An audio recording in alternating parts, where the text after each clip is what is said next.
Climate change is causing many effects around the world. The Global Climate Change website says some of its effects range from rising temperatures and stronger hurricanes to rising sea levels and more droughts throughout the globe. These symptoms of climate change will affect the everyday lives of all of us in the future. Climate change is beginning to be considered one of the most major environmental issues in the world. My hope in this speech is to help inform everyone on the general topic of climate change. So I will be talking about the effects of climate change on the world, solutions to help mitigate worsening climate change, and what the future world looks like with climate change. First, I want to talk about the effects of climate change. Some of those effects are rising temperatures and rising sea levels. First is rising temperatures. Evidence shows from Rebecca Lindsay and Luann Dahlman of climate.gov website that the average global temperature has been steadily climbing for years as the climate has changed. They also state that the rate of increase has also risen in the last couple of decades, leading to more exponential and rapid growth. They expect this to continue as there has been a new heat record almost every year.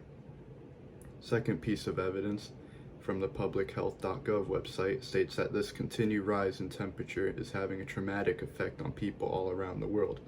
This rise of temperature, according to multiple studies, is responsible for more than 150,000 deaths per year. They also fear this number could double within the next 10 years. The second effect is rising sea levels. One evidence of this is the global mean sea level has risen about 8 and 9 inches since 1880. This is an effect of climate change caused by the glaciers and ice around the world melting, which causes the water to increase. This website, climate.gov website, also states that the rate at which the sea level is rising is also increasing. The second piece of evidence is from Christina Nunez of the National Geographic website. She states with the sea levels continuing to rise, consequences are going to come with it. For example, hurricanes will become more severe and more common now, as there will be warmer water for them to strengthen over. There will also be an increase in floods with more water to deal with, and these two deadly natural disasters will only become more common and more deadly as a result of sea levels going up. Next, I want to talk about solutions people can take to prevent all of this, or at least slow it down.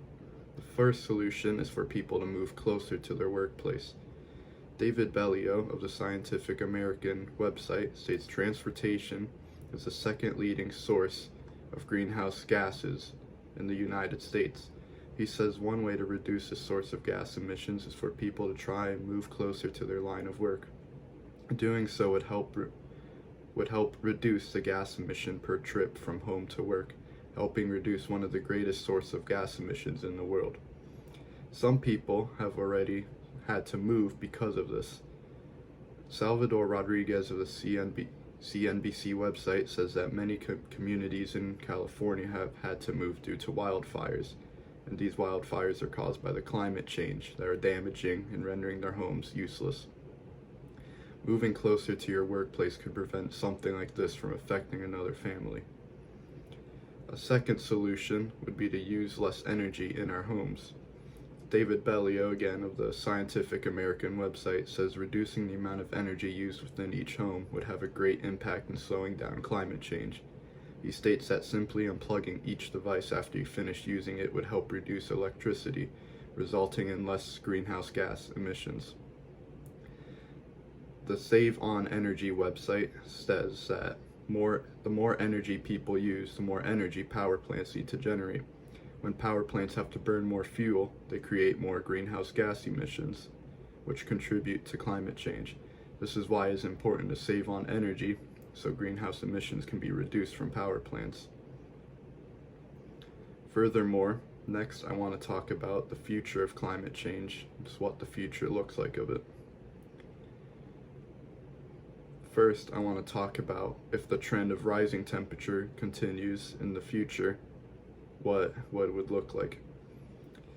The first thing I want to say is there will be lots of natural disasters because of it, and according to Henry Fountain of the New York Times, physics suggests that as the world warms, Hurricanes and other tropical cyclones should only get stronger because warmer water provides all of these fuel to get stronger, and climate simulations have long showed an increase in stronger hurricanes as warming continues. Second piece of evidence of this claim is the National Park Service website. They state climate change has had a profound effect on the weather. In areas like DC, which have been historically wet, changes in atmospheric temperature can lead to more severe storms and greater rain. Combined, these factors fuel other extreme weather events like flooding or landslides. Another future I want to talk about is if sea levels continue to rise in the future. Several cities could be at risk. One example of this is Douglas Bloom of the World Economic Forum website. He states that if sea levels continue to rise, the Thai capital of Bangkok could be underwater by 2050. Bloom also states on the same website that cities in the United States such as New Orleans could experience severe flooding in the next few decades if sea levels continue to rise and storms get more severe. In closing, climate change is a big issue around the world. Today I explained some of the problems and solutions of climate change, and even what climate change could look like in the world in the future. Hopefully what you learned today will inspire you to take some steps to reduce climate change, and even inspire you to recommend other people to partake in these acts. If all of us contribute to helping prevent climate change, the future will be much brighter for generations to come.